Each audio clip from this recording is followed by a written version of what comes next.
ഇങ്ങനെയൊക്കെ എക്സൈറ്റിംഗ് ആയിട്ട് കാണിക്കണം, എന്നാലേ തന്നെ വീഡിയോക്ക് ലൈക്ക് കിട്ടൂ. ഗൈസ്, അപ്പൊ ഇത് നമ്മുടെ കണ്ടം വ്ളോഗാണ്. നമ്മൾ ഇന്നലെ രാത്രി മഴ പെയ്തു. മഴ കഴിഞ്ഞിട്ട് നമ്മള് മാങ്ങ നിറക്കാൻ വേണ്ടിട്ട് പോവാ ഗൈസ്. ഇങ്ങനെ താത്ത് വെക്കണം, എന്നിട്ട് കാലിൽ കൂടെ ഉള്ള വീഡിയോ എടുക്കണം. കാലി മാത്രം ഞാൻ നടക്കണം. കളിക്കല്ല ഇടിച്ചു നിന്ന് പതിയെ പോ.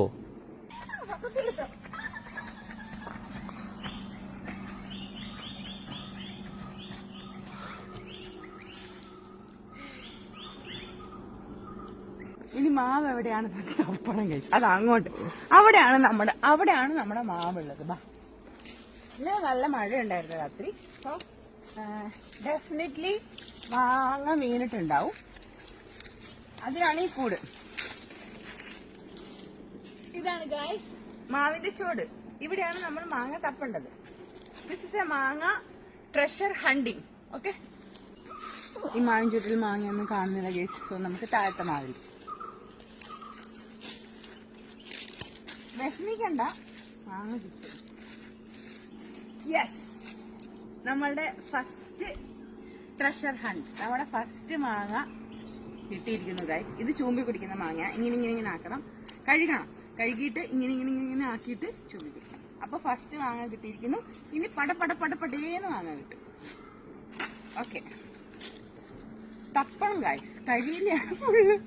ഇതിനകത്ത് തപ്പണം.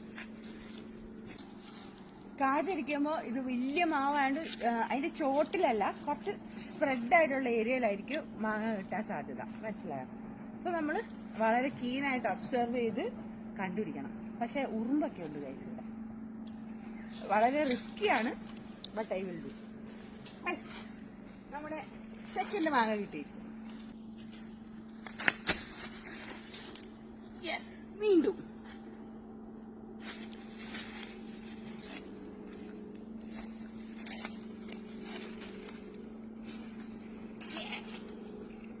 മൂന്നെണ്ണം ഗൈസ്. മൂന്നെണ്ണം ഒറ്റയടിക്ക് കിട്ടിയിരിക്കുകയാണ് ഗൈസ്. 3 runs.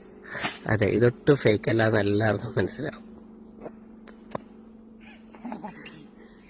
എനിക്ക് ലൈക്ക് വേണം. ഇങ്ങനെയൊക്കെ എക്സൈറ്റിംഗ് ആയിട്ട് കാണിക്കണം, എന്നാലേ തന്നെ വീഡിയോക്ക് ലൈക്ക് കിട്ടൂ. ഞാൻ കഷ്ടപ്പെടും ഇവിടെ ലൈക്കിന് വേണ്ടിട്ട്.